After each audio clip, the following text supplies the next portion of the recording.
जहन्नम की आग पेट्रोल और डीजल से न जलेगी, वो कोयले से न जलेगी, वो लकड़ियों से न जलेगी, वो कूदुहन्नास वल हिजारा, जहन्नम की आग में इंसान और पत्थर होंगे, अलैहा मलाइकतुन गिलाजुन शिदाद, और जहन्नम के जो दारोगा होंगे, जहन्नम के जो चौकीदार होंगे, वो बड़े सख्त किस्म के फरिश्ते होंगे। ला यासून अल्लाह मा अमरहुम, वो अल्लाह के किसी हुक्म की नाफरमानी नहीं करेंगे। व यफअलूना मा युअमरून, वो तो अपनी ड्यूटी पूरी करेंगे, वो जहन्नमियों को सजा देने में कोई रियायत नहीं करेंगे। मेरे अजीज साथियों, मेरे बुजुर्गों, मेरा आप से भी सवाल है, मेरा अपनी जात से भी सवाल है कि अपने बच्चों को जहन्नम की आग से बचाने के लिए हम और आप क्या इंतजाम कर रहे हैं। इस आयत की तफसीर में हजरत अली कहते हैं, अल्लाह ने कहा अपने घर वालों को जहन्नम की आग से बचाओ। सवाल हुआ कैसे बचाएं? हजरत अली कहते हैं अल्लिमूहुम वअद्दिबूहुम, अगर अपने बच्चों को, अपने परिवार को जहन्नम की आग से बचाना है, उन्हें दीन सिखाओ, उन्हें तरबियत, उनकी तरबियत करो, उन्हें अदब सिखाओ, उन्हें कुरान और सुन्नत सिखाओ, उन्हें दीन सिखाओ। जिस कदर उनके अंदर दीन सिखाओगे उतनी उनकी तरबियत अच्छी। माफ करना मेरे भाई, बनारस से लेकर मऊ तक आज बुर्का नशीन लड़कियां, घर से सर से पैर तक नकाब में निकलने वाली लड़कियां जब गलत काम करते हुए पकड़ी जाती हैं। अभी मुजफ्फरनगर का करंट वाकया। अल्हम्दुलिल्लाह नहमदुहु व नस्तईनुहु व नस्तगफिरुहु वनऊज़ु बिल्लाहि मिन शुरूरि अनफुसिना व मिन सय्यिआति अअमालिना मन यहदिहिल्लाहु फला मुदिल्ल लहु व मन युद्लिल फला हादिय लहु व अशहदु अन ला इलाहा इल्लल्लाहु वहदहु ला शरीक लहु वअशहदु अन्न मुहम्मदन अब्दुहु व रसूलुहु।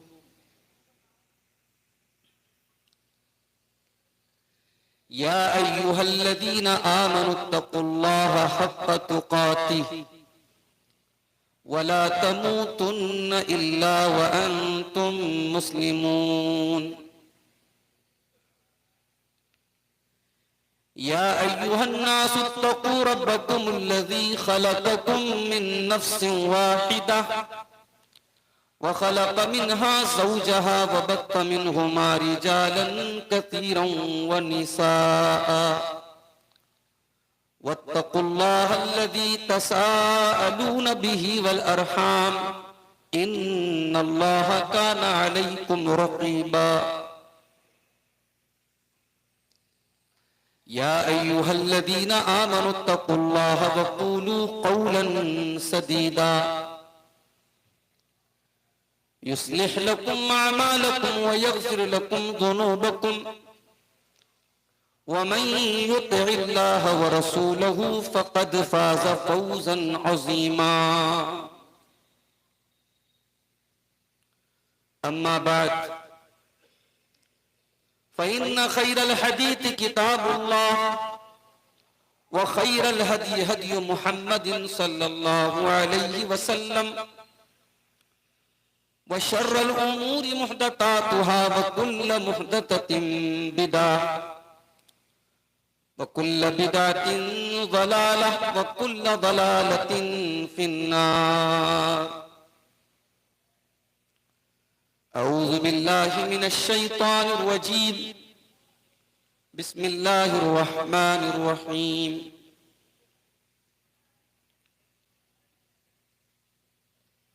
या अय्युहल्लज़ीना आमनू qू अनफुसकुम व अहलीकुम नारा वक़ूदुहन नासु वल हिजारतु अलैहा मलाइकतुन गिलाजुन शिदाद ला यासून अल्लाह मा अमरहुम व यफ़अलून मा युअमरून।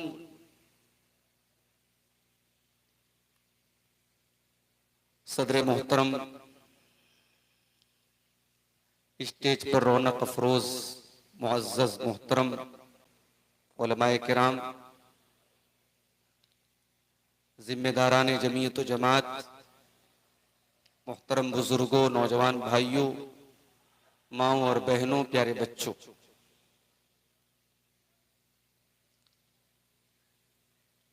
मौजा हुसैनाबाद में काफी अरसे के बाद आज का ये प्रोग्राम मुनक़िद हुआ। मुख्तलिफ मौज़ूआत पर मुझसे पहले आपने इसी इलाके के इंतहाई मोहतरम आलिम दीन शेख असलम मदनी हफिज़हुल्लाह का खिताब,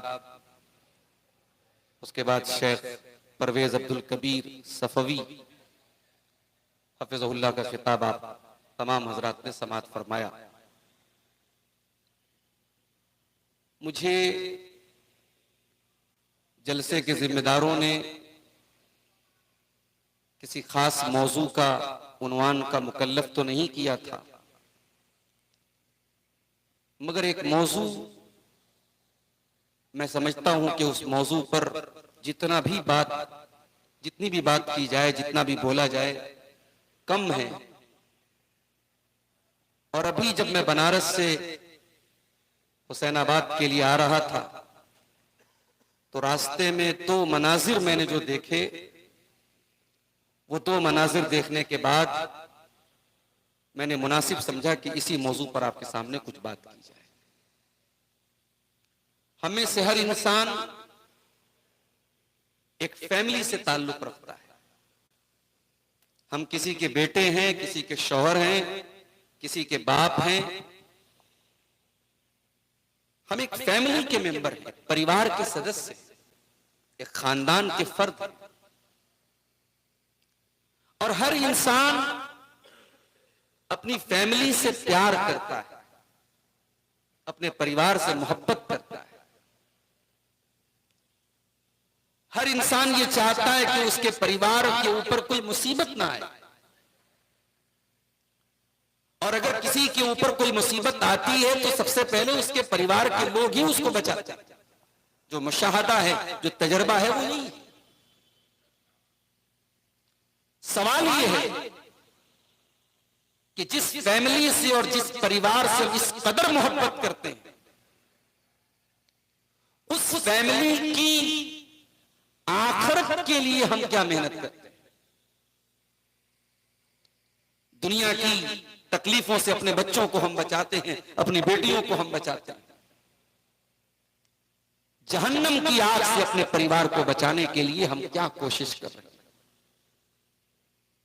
मुबारकपुर का इलाका, मऊ का इलाका, बनारस का इलाका, ये तीन इलाके करीब करीब के हैं। और यहां का जो कल्चर है, जो रहन सहन है, वो ये माना जाता है कि मिलता जुलता कल्चर। अक्सरियत बुनकर पेशा है, अंसारी बिरादरी के लोग हैं। उनके दरमियान जो उठने बैठने का जो तौर तरीका है, जो रहन सहन है, जो कल्चर है, वो सेम है।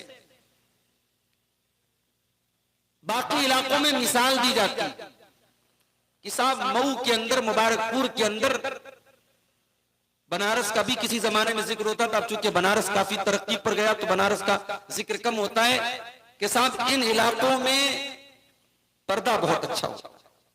मुसलमान लड़कियां जब भी घर से निकलती हैं पर्दे में निकलती हैं।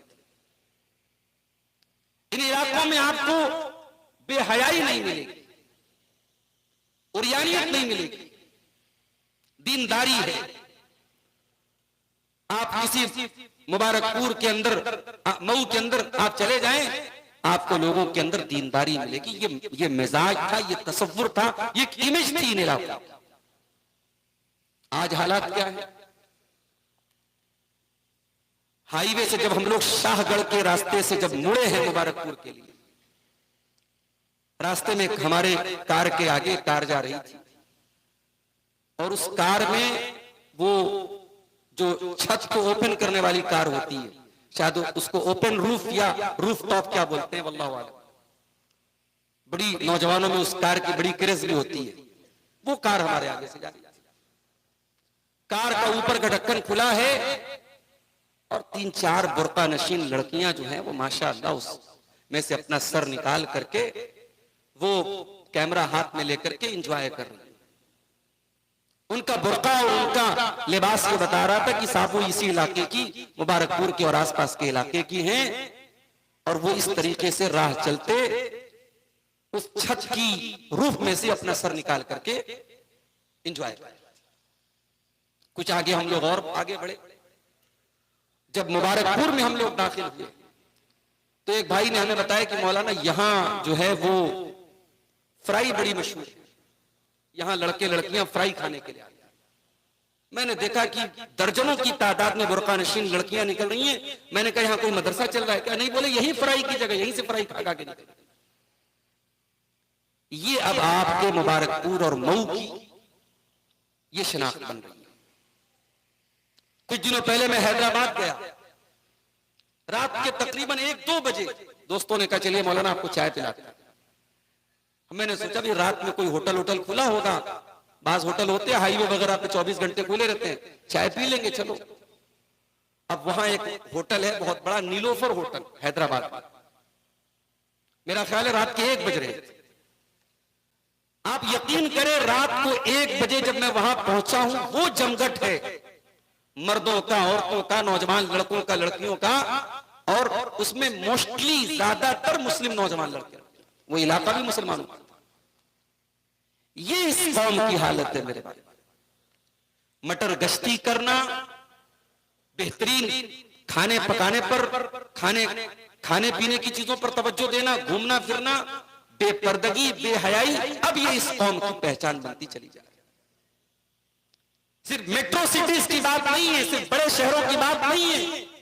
अब मऊ, मुबारकपुर, बनारस जैसे छोटे शहरों और कस्बों की भी जो नौजवान नस्ल है, जो लड़के हैं, जो लड़कियां हैं, बेहयाई के वो सारे जरासीम अब हमारी कौम के अंदर मेरे भाइयों हर जगह पाए जाते हैं। इन हालात को आप सामने रखिए और कुरान मजीद की वो आयत जो मैंने खुतबा मसनूना के बाद पढ़ी है, जरा उस आयत को आप देखिए।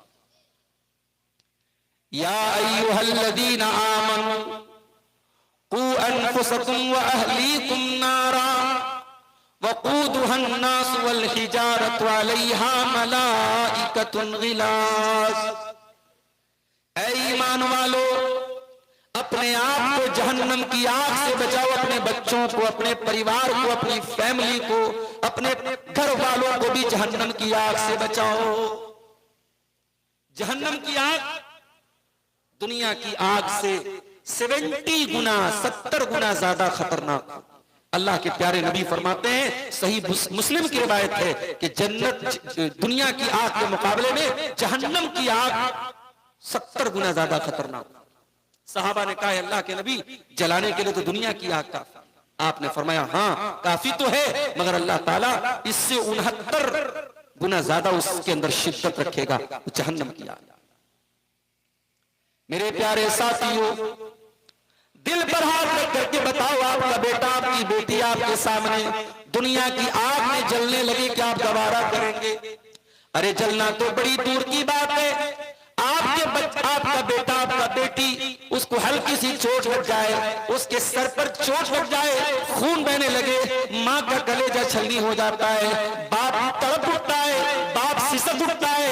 अपने बच्चों से इतना प्यार करते हैं, अपने परिवार से इतना प्यार करते हैं। अल्लाह ताला उसी परिवार की, उसी फैमिली की मोहब्बत को याद दिला करके फरमाता है, या अय्युहल्लज़ीना आमनू कू अनफुसकुम व अहलीकुम नारा। ऐ ईमान वालो, जिस परिवार से तुम इतनी मोहब्बत करते हो, एक खरोट भी अपने बच्चों को तुम लगने नहीं देना चाहते हो, तुम्हारे बच्चे, तुम्हारे परिवार के लोग जहन्नम की आग में जले, क्या तुम ये गवारा करोगे? कू अनफुसकुम व अहलीकुम नारा, अपने आप और अपने घर वालों को जहन्नम की आग से बचाओ। और वो आग कैसी होगी? अल्लाह ने उस आग का हल्का सा नक्शा फरमाया, वक़ूदुहन्नास वल हिजारा। जहन्नम की आग पेट्रोल और डीजल से न जलेगी, वो कोयले से न जलेगी, वो लकड़ियों से न जलेगी, वो कूदुहन्नास वल हिजारा, जहन्नम की आग में इंसान और पत्थर होंगे, अलैहा मलाइकतुन गिलाजुन शिदाद, और जहन्नम के जो दारोगा होंगे, जहन्नम के जो चौकीदार होंगे, वो बड़े सख्त किस्म के फरिश्ते होंगे, ला यासून अल्लाह मा अमरहुम, वो अल्लाह के किसी हुक्म की नाफरमानी नहीं करेंगे, वयफालूना मा युमरून, वो तो अपनी ड्यूटी पूरी करेंगे, वो जहन्नमियों को सजा देने में कोई रियायत नहीं करेंगे। मेरे अजीज साथियों, मेरे बुजुर्गों, मेरा आपसे भी सवाल है, मेरा अपनी जात से भी सवाल है कि अपने बच्चों को जहन्नम की आग से बचाने के लिए हम और आप क्या इंतजाम कर रहे हैं। इस आयत की तफसीर में हजरत अली कहते हैं, अल्लाह ने कहा अपने घर वालों को जहन्नम की आग से बचाओ। सवाल हुआ कैसे बचाएं? हजरत अली कहते हैं अल्लिमूहुम वअद्दिबूहुम, अगर अपने बच्चों को, अपने परिवार को जहन्नम की आग से बचाना है, उन्हें दीन सिखाओ, उन्हें तरबियत, उनकी तरबियत करो, उन्हें अदब सिखाओ, उन्हें कुरान और सुन्नत सिखाओ, उन्हें दीन सिखाओ। जिस कदर उनके अंदर दीन सिखाओगे उतनी उनकी तरबियत अच्छी। माफ करना मेरे भाई, बनारस से लेकर मऊ तक आज बुर्का नशीन लड़कियां, घर से सर से पैर तक नकाब में निकलने वाली लड़कियां जब गलत काम करते हुए पकड़ी जाती हैं। अभी मुजफ्फरनगर का करंट वाकया आपने पढ़ा होगा, मीडिया में आया था, होटल पे रेड पड़ी है, स्कूल में पढ़ने वाली 9 की 10 की बच्चियां और लड़के लड़कियां पकड़े गए। उसमें तकरीबन 60-62 लड़के पकड़े गए गलत काम करते हुए, उसमें ज्यादातर बुर्का नशीन लड़कियां थी, नकाबपोश लड़कियां थी, मुसलमान घरों की। इसका मतलब यह हुआ वो लड़की घर से नकाब तो पहन के निकली, उसके माँ बाप ने उसे ये तो सिखा दिया कि तू बालिग हो गई, जवान हो गई, अब घर से निकलना है, तुझे नकाब में निकलना है। इस नकाब का मकसद उसने नहीं जाना, उसने दीन के नाम पे कुछ जाना ही नहीं।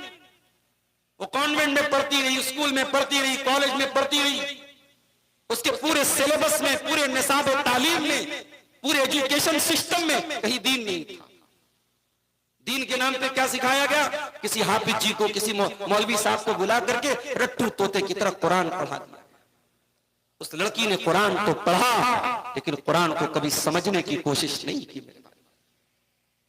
अगर उस लड़की ने कुरान को पढ़ा होता, ढंग से समझा होता, कुरान जहां ईमान वाली औरतों को पर्दे का हुक्म देता है, वही पर्दे का मकसद भी कुरान बताता है। या अय्युहन नबिय्यु कुल अज़वाजिका व बनातिका व निसाइल मोमिनीन, ऐ नबी अपनी बेटियों से कह दीजिए, अपनी बीवियों से कह दीजिए, और तमाम मोमिना औरतों से कह दीजिए, युदनीना अलैहिन्ना मिन जलाबिबिहिन्ना, जब वो अपने घर से निकले तो अपने ऊपर जिल्बाब डाल लें, चादर डाल लें। ज़ालिका अदना अय्युरौना फला युज़ैन, ये नकाब उनकी पहचान बन जाएगा, ये पर्दा उनकी पहचान बन जाएगा, और ये पर्दा बताएगा दुनिया वालों को हम इज्जतदार घरों की लड़कियां हैं, हमको कोई छेड़ने की जरूरत न करे।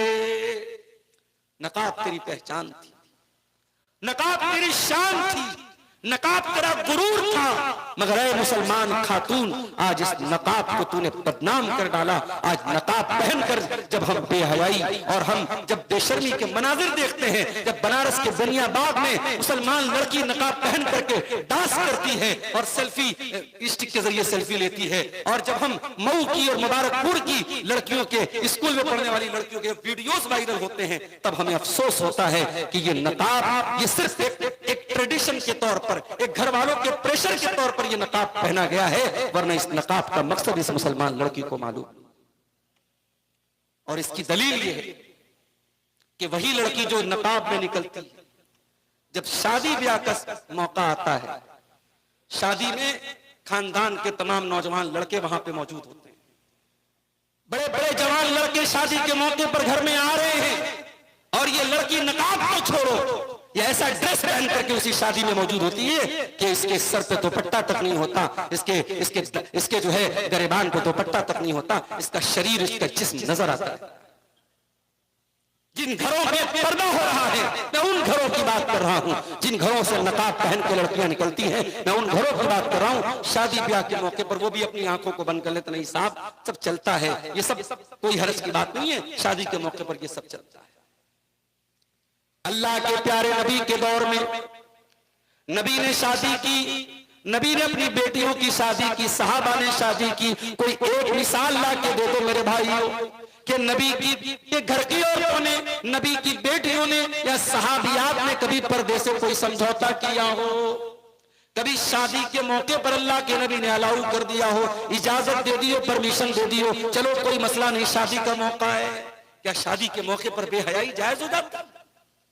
मेरे भाइयों, अपने परिवार को जहन्नम की आग से बचाओ, और इसलिए जहन्नम की आग से बचाना जरूरी है कि कल हर इंसान ये चाहता है कि जन्नत में हम अपने फैमिली के साथ रहें। क्या हम और आप नहीं चाहते? दुनिया में हम कहीं घूमने फिरने जाते हैं, हम जायका दरबार में खाना खाने जाते हैं, हम आंगन ढाबा में खाना खाने जाते हैं, फैमिली लेके लोग जाते हैं। बनारस तक से लोग आते हैं आजमगढ़ के ढाबे पे खाना खाने के लिए, फैमिली के साथ पूरी 4 व्हीलर बुक करके आते हैं। इंसान अच्छा खाना खाने जाता है, फैमिली के साथ जाता है। क्या हम नहीं चाहेंगे कल जन्नत की नेमतों का मजा भी हम फैमिली के साथ उठाएं? ये जन्नत में हम फैमिली के साथ कैसे रहेंगे जब हम भी नेकी के अमल और जन्नत में ले जाने वाला अमल करेंगे और हमारे परिवार के लोग भी अमल करेंगे। अल्लाह फरमाता है सूरह तूर के अंदर, वल्लज़ीना आमनू वत्तबअतहुम ज़ुर्रिय्यतुहुम बिईमानिन अलहक़ना बिहिम ज़ुर्रिय्यतहुम वमा अलतनाहुम मिन अमलिहिम मिन शै। जो लोग ईमान वाले हैं और नेक अमल करने वाले हैं और उनकी औलाद भी उनके नक्शे कदम पर चलने वाली है। ईमान वाले बनो तो ऐसे बनो, मोमिन बनो तो ऐसे बनो कि आपकी औलाद भी आपकी फरमाबरदारी करे, आपके नक्शे कदम पे चले। और आज भी ऐसे वालिदैन हैं मेरे भाई, ऐसे वालिदैन आज भी आपको मिल जाएंगे जो अपने बच्चे और बच्चियों के मामले में बड़े सेंसिटिव हैं, बड़े हसास हैं। अगर वो नमाजी हैं तो उनकी फिक्र है कि मेरे बच्चे भी नमाजी, अगर वो दीनदार हैं उनकी फिक्र है कि मेरे बच्चे भी दीनदार हों, अगर माँ पर्दा करती है उसको फिक्र है कि मेरी बेटी भी पर्दादार हो। अल्लाह कह रहा है जब ईमान वाले और नेक अमल करने वाले उनकी औलाद उनके नक्शे कदम पे चलेगी, अल्लाह कहता हम जन्नत में उनकी फैमिली के साथ उनको मिला देंगे। वमा अलतनाहुम मिन अमलिहिम मिन शै, और हम माँ बाप की नेकी में कोई कमी नहीं करेंगे। अगर बच्चों का अमल माँ बाप के अमल से कमजोर भी है, कम दर्जे का भी है, अल्लाह बच्चों को अपग्रेड कर देगा और माँ बाप के दर्जे से मिला देगा और माँ बाप के अमल में कोई कमी नहीं करेगा। ये अल्लाह का इनाम है मेरे प्यारे साथियों। ये इनाम अगर आपको हासिल करना है तो अपने बच्चों की दीनदारी की फिक्र हमें और आपको करनी पड़ेगी। बेटी पैदा होती है, LIC वाले पहले आ जाते हैं। बेटी पैदा हो गई, बोझ आ गई घर में। बेटी जैसे जैसे बड़ी होती है, खानदान के लोग, रिश्तेदार लोग कहते हैं अरे भाई तुझे बेटी है, जेवर बनाना है, शादी करना है, लाखों का खर्च है, अभी से तैयारी कर।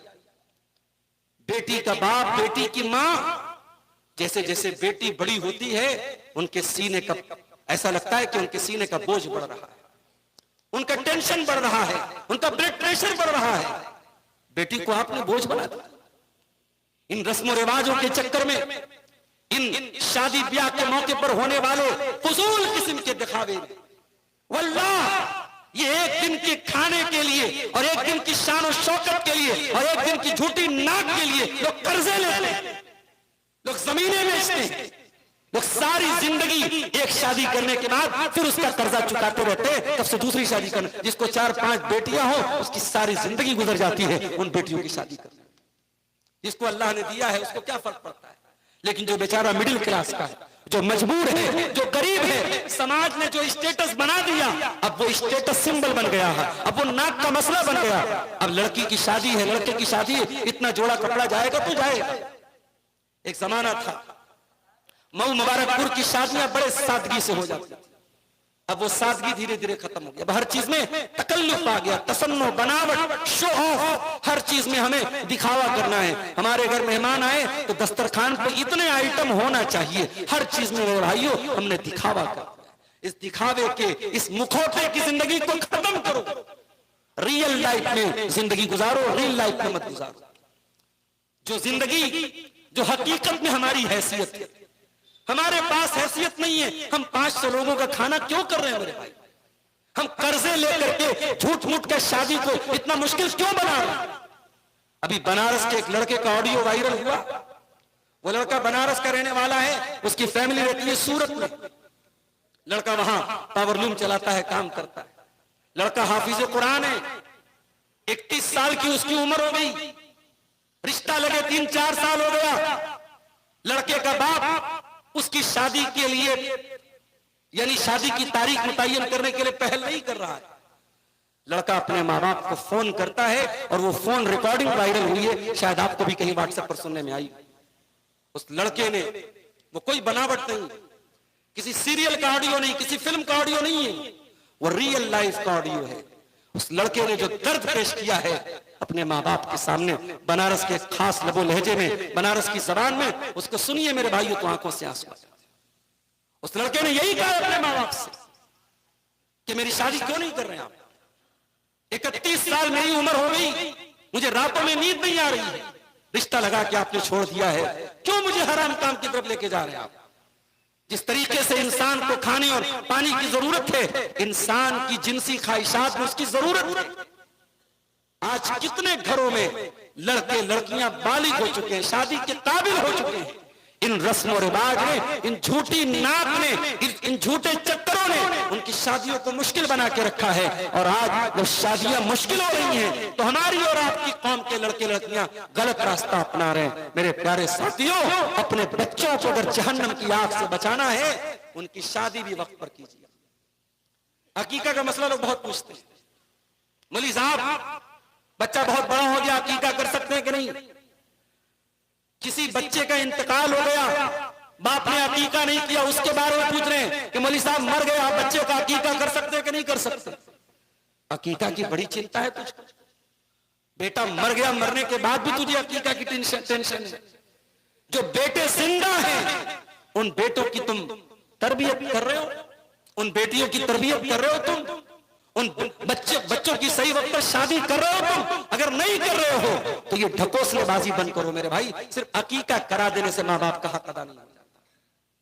गार्जियन बनिए तो जिम्मेदार गार्जियन बनिए, बच्चों की तरबियत कीजिए। बच्चा कहां जा रहा है, बच्ची कहां जा रही है, आप यकीन करें, 5 टाइम की नमाज पढ़ने वाला और रात में तहज्जुद पढ़ने वाला बाप और रातों में अल्लाह की बारगाह में तहज्जुद पढ़ने वाली औरत, उनके घर की लड़कियां आज गैर मुस्लिम लड़कों के साथ इश्क व माशका।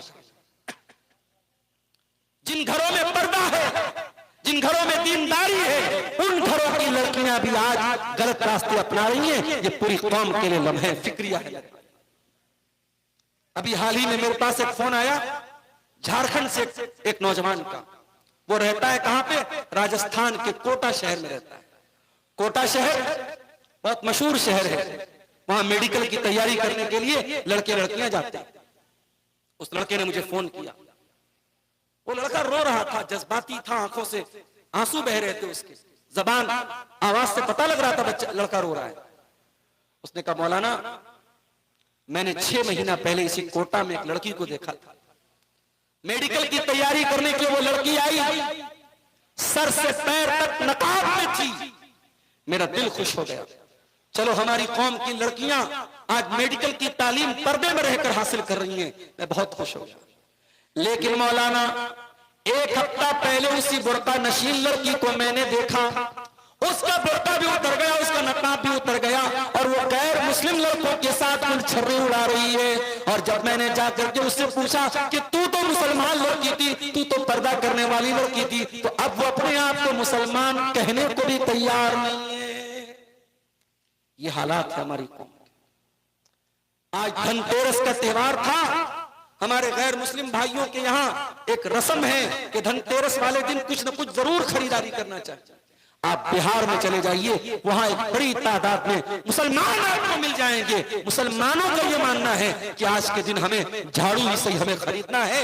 मुसलमान भी इस मान्यता में और इस रिवाज में अपने गैर मुस्लिम भाइयों के साथ साथ शामिल। रांची के अंदर एक भाई ने भी बताया कितने मुसलमान छठ पूजा के मौके पर त्योहार मनाते हैं। मेरे भाइयों, वज़ा में तुम हो नसारा तो तमद्दुन में हुनूद। ये मुसलमान है जिन्हें देख के शर्माए यहूद। आज मुसलमान का ये हाल। अपनी आने वाली नस्लों के अकीदे की फिक्र करो, उनकी तौहीद की फिक्र करो, उनके दीन की फिक्र करो, वरना पछताने का भी मौका हमें नहीं मिलेगा मेरे भाई। अगर इब्राहिम अलैहिस्सलाम जैसे पैगंबर को अपने बच्चों की अकीदे की फिक्र है, इब्राहिम अलैहिस्सलाम दुआ कर रहे हैं अल्लाह से, वजुनुबनी व बनी अन नअबुदल असनाम, ऐ अल्लाह तुम मेरे बच्चों को और मुझे तू बुत परस्ती से बचाना, हमें शिर्क से बचाना, हमें गैरुल्लाह की इबादत से बचाना।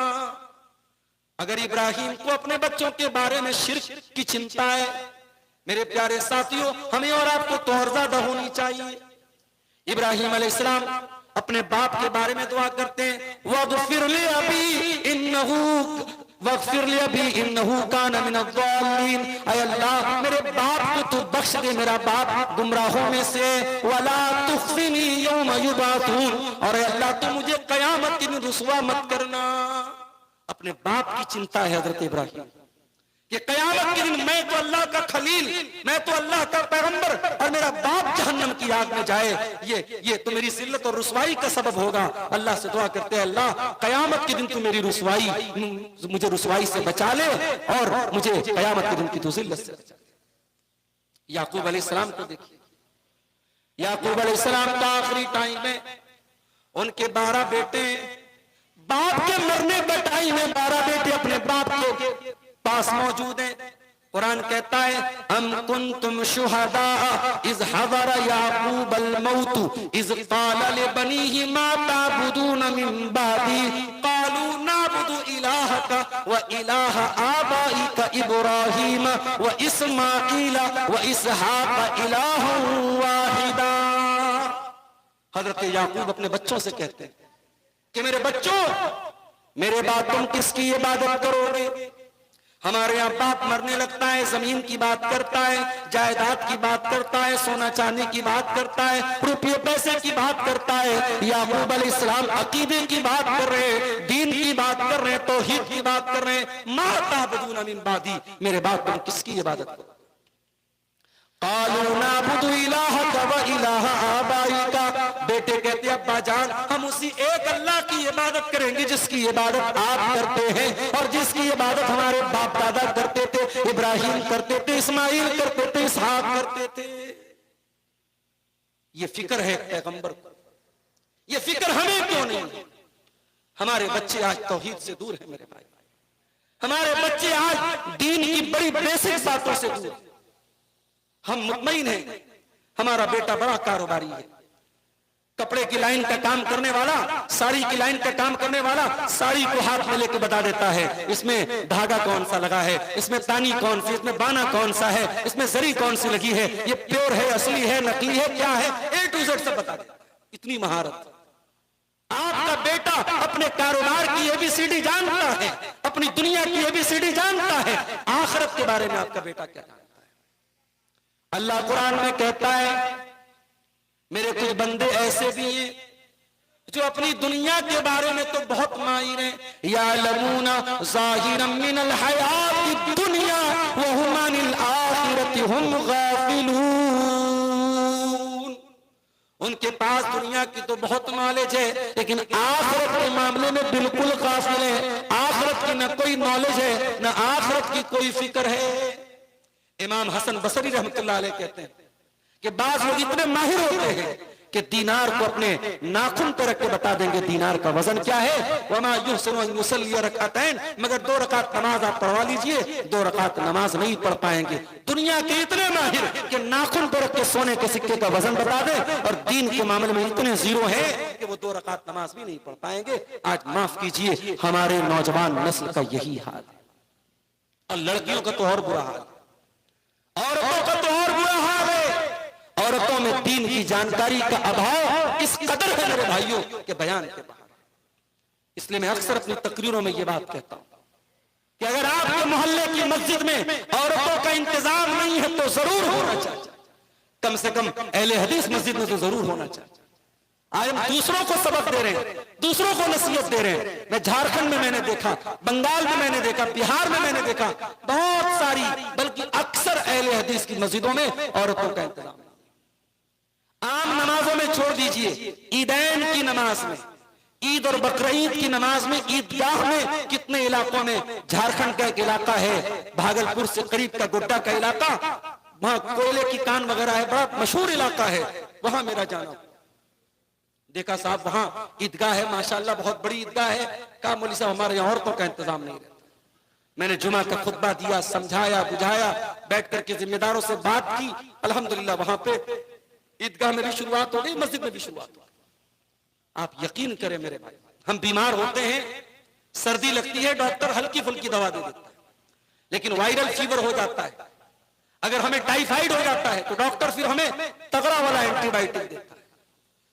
बैक्टीरिया जितना तगड़ा होगा, वायरस जितना तगड़ा होगा, डॉक्टर एंटीवायरस उतना तगड़ा देगा। ये मेडिकल साइंस का उसूल है। आज बेहयाई का, बेपर्दगी का, दीन से दूरी का वायरस बहुत तगड़ा हो चुका है मेरे भाई। हमारी और आपके घर की बहन बेटियों को बर्बाद करने के लिए इंस्टाग्राम मौजूद है, सोशल मीडिया मौजूद है, व्हाट्सएप मौजूद है, फेसबुक मौजूद है। आप कितने पहरे रहे? रात को 2 बजे आपकी लड़की इंस्टाग्राम पर किससे चैटिंग कर रही है, आप कैसे जान सकते? और ये मसला याद रखो, अपनी बहनों से भी कहना चाहूंगा और अपने नौजवान लड़कों से भी कहना चाहूंगा, ये दीन के नाम पर दोस्ती का ये चक्कर बंद करो साहब। हमारे दरमियान दीन की दोस्ती, लड़का लड़की के दरमियान दीन के नाम पर कोई दोस्ती नहीं हो सकती, याद रखिए। कोई भी मर्द और औरत के बीच में दीन के नाम पर कोई रिश्ता नहीं हो सकता। वो डॉक्टर जाकिर नायक का बड़ा वीडियो बड़ा वायरल हो रहा है, पाकिस्तान में जाकर के उन्होंने कहा था, एक न्यूज एंकर से कहा था कि अगर कोई औरत मेकअप करके सज धज करके बैठी है सामने, एक मर्द के सामने आधा घंटा बैठी है और मर्द के दिल पर कोई फर्क नहीं पड़ रहा है, तो उस मर्द को अपना जाकर के मेडिकल चेकअप कराना चाहिए। वो सही नहीं है, वो जिस्मानी एतबार से गड़बड़ है।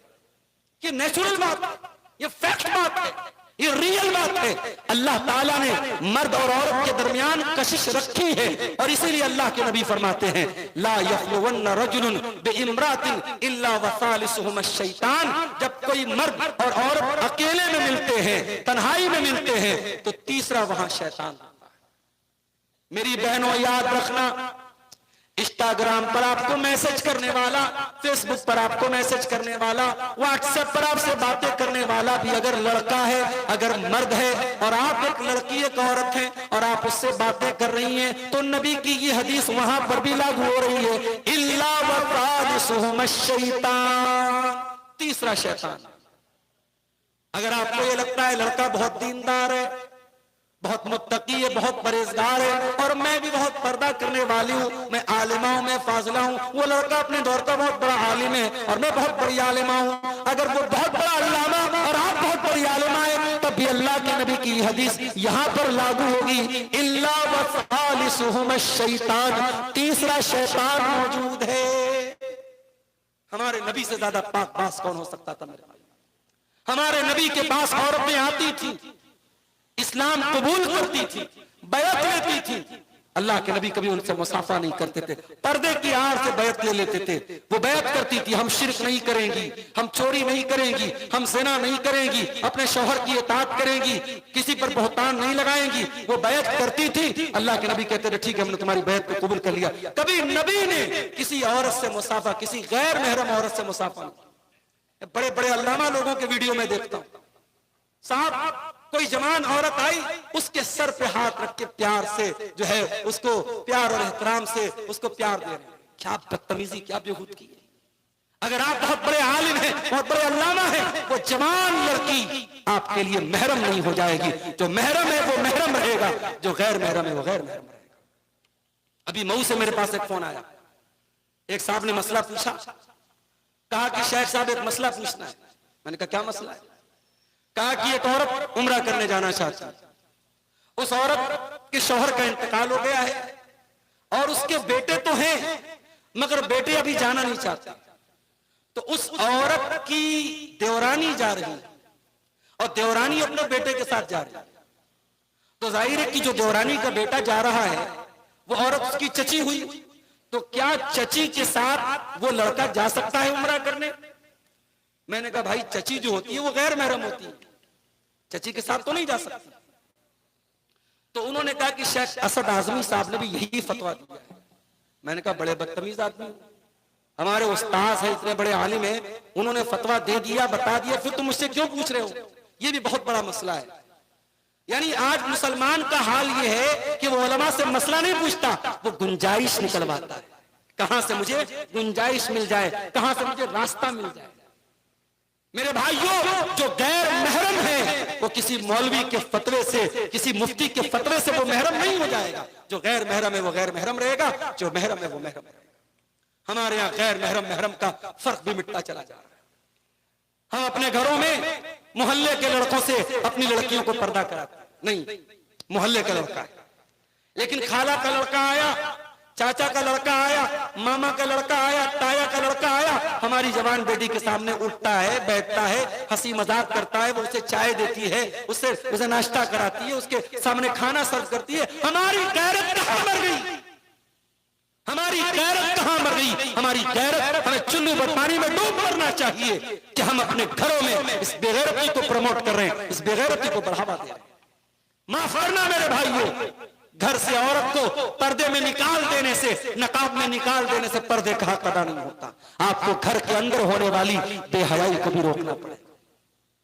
और मेरा सर्वे ये बताता है, मेरा अपना जाती तजर्बा ये बताता है कि आपस के रिश्तों में पाई जाने वाली बेहयाई गैर मुस्लिमों के मुकाबले में मुसलमानों में ज्यादा है।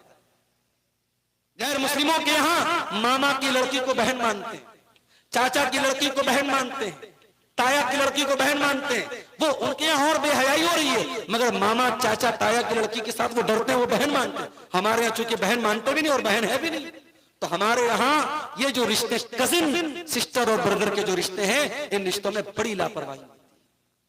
मैं अपनी बहनों से कहना चाहूंगा, अपने भाइयों से कहना चाहूंगा, गार्जियन बनो तो हजरत जकरिया के जैसे गार्जियन। मरियम पैदा हुई, मरियम की मां का इंतकाल हो गया, खाला का भी इंतकाल हो चुका है। मरियम की परवरिश उनके खालू हजरत जकरिया अलैहिस्सलाम के हाथ में आई। वकफ़लहा जकरिया, अल्लाह ताला ने मरियम की परवरिश हजरत जकरिया अलैहिस्सलाम के हवाले कर दी। जकरिया कौन है? अल्लाह के बहुत बड़े पैगंबर हैं, इतने बड़े पैगंबर हैं, इतना उनका ऊंचा मकाम है, इतने अल्लाह वाले हैं कि वो दिन रात मस्जिद में रहते हैं, मेराब में रहते हैं। कुल्लमा दखल अलैहा ज़करियल मिहराबा वजद इंदहा रिज़्क़ा क़ाल या मरियम अन्ना लकी हाज़ा। मरियम मस्जिद में रहती हैं, खालू जान उनकी परवरिश कर रहे हैं। जब जब हज़रत ज़करिया अलैहिस्सलाम मस्जिद में आते हैं, क्या देखते हैं? अनार का मौसम नहीं है और अनार मौजूद है, सेब का मौसम नहीं और सेब मौजूद है, आम का मौसम नहीं और आम मौजूद है, बेमौसम के फल हजरत मरियम के पास मौजूद है। काला या मरियम अन्ना लकी हाज़ा, पूछते कि ऐ मरियम, ऐ मेरी बच्ची, ये फल तेरे पास कहां से आया? ओ लोगो, ओ माँ, ओ अपने बच्चों के गार्जियन हजरात, वालिदैन हजरात, और अपनी बेटी से क्यों नहीं पूछते तेरे पास मैंने 10,000 का मोबाइल दिलाया था, ये आईफोन तेरे पास कहां से आया? मैंने 500 रुपए का पर्स दिलाया था, ये 2000 का पर्स तेरे पास कहां से आया? ये महंगी घड़ी तेरे पास कहां से आई? ये सोने की चेन तेरे पास कहां से आई? मैं तो तेरे मोबाइल पर रिचार्ज नहीं करवाता, ये कौन तेरे मोबाइल पर रिचार्ज करवा रहा है? ओ लोगो, मरियम के खालू सबक दे रहे हैं कि अगर आप किसी बच्ची के बाप है, आप किसी बच्चे की माँ है, तो तरबियत का हक अदा कीजिए, गार्जियन होने का हक अदा कीजिए। अन्ना लकी हाज़ा, ऐ मरियम, ये फल तेरे पास कहां से आया? मरियम कहती हैं क़ालत हुवा मिन इंदिल्लाह, खालू जान ये फल अल्लाह की तरफ से आया है। इन्नल्लाह यर्ज़ुक़ु मन यशाउ बिग़ैरि हिसाब, अल्लाह जिसको चाहता है बेहिसाब देता है। हुनालिका दआ ज़करिया रब्बहू, अब हजरत ज़करिया के दिल में ख्याल आया कि अगर मरियम को बेमौसम का फल मिल सकता है तो मुझ बूढ़े को बुढ़ापे में औलाद क्यों नहीं मिल सकती? अब उन्होंने हाथ उठा के अल्लाह से औलाद मांगी और अल्लाह ने उनको औलाद की नेमत से नवाजा है। मेरे अजीजों, गार्जियन बनिए तो जिम्मेदार गार्जियन। घरों में नमाज का माहौल आप देख लीजिए क्या है। अभी मैं मुबारकपुर आ रहा था, हमारे नौजवान साथी साथ में थे, एक बात उन्होंने बताई कि आज मुसलमानों की बस्तियों में 2 बजे के पहले बहुत कम लोग सोते। 2 बजे रात में 1 बजे 2 बजे सोने का रिवाज है। अब जाहिर है जो लड़के लड़कियां रात में 1-2 बजे सो रहे हैं, वो अस्सलातु खैरुम मिनन नौम की आवाज सुन के सुबह 4:45 बजे अजान पर उनकी नींद कैसे खुलेगी? वो सुबह उठेंगे 8 बजे 9 बजे 10 बजे।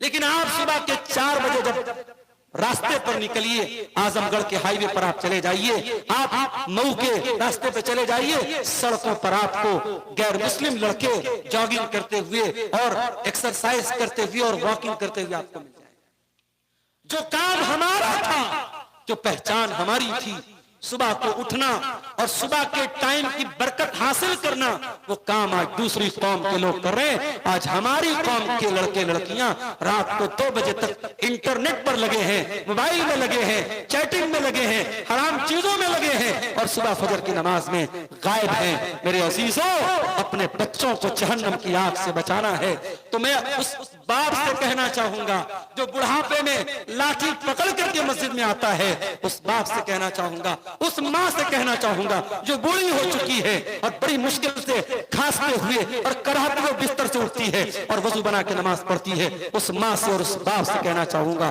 कि आपके बच्चे नमाज क्यों नहीं पढ़ते? आपने अपने बच्चों को नमाजी बनाने के लिए क्या किया? कुरान कहता है वअमुर अहलका बिस्सलाति वस्तबिर अलैहा, खुद भी नमाज की पाबंदी करो और अपने घर वालों को नमाज का हुक्म दो। ला नसअलुका रिज़्क़ा, हम तुमसे कोई रोजी नहीं मांगते, नहनु नरज़ुकुका, हम तो खुद तुम्हें रोजी देते हैं। कुरान कहता है हजरत इस्माइल अलैहिस्सलाम अपने घर वालों को नमाज का हुक्म दिया करते थे। वकाना यामुरु अहलहु बिस्सलाह, हजरत इस्माइल अपने घर वालों को नमाज का हुक्म देते थे। अल्लाह के प्यारे नबी फरमाते हैं मुरू औलादकुम बिस्सलाति वहुम अबनाउ सबई सिनीन, जब तुम्हारे बच्चे 7 साल के हो जाएं उनको नमाज का हुक्म दो, और जब तुम्हारे बच्चे 10 साल के हो जाएं और नमाज न पढ़े तो उनकी पिटाई करो। जब आप अपने बच्चों को 7 साल की उम्र में नमाज का पाबंद बनाएंगे तो 17 साल का हो जाने पर उस बेटे को आपको कहना नहीं पड़ेगा मेरे भाई। और आपको अगर हैरत हो रही है कि 7 साल का बच्चा 5 टाइम की नमाज का पाबंद कैसे बन सकता है, मैं कहता हूं बिल्कुल बन सकता है।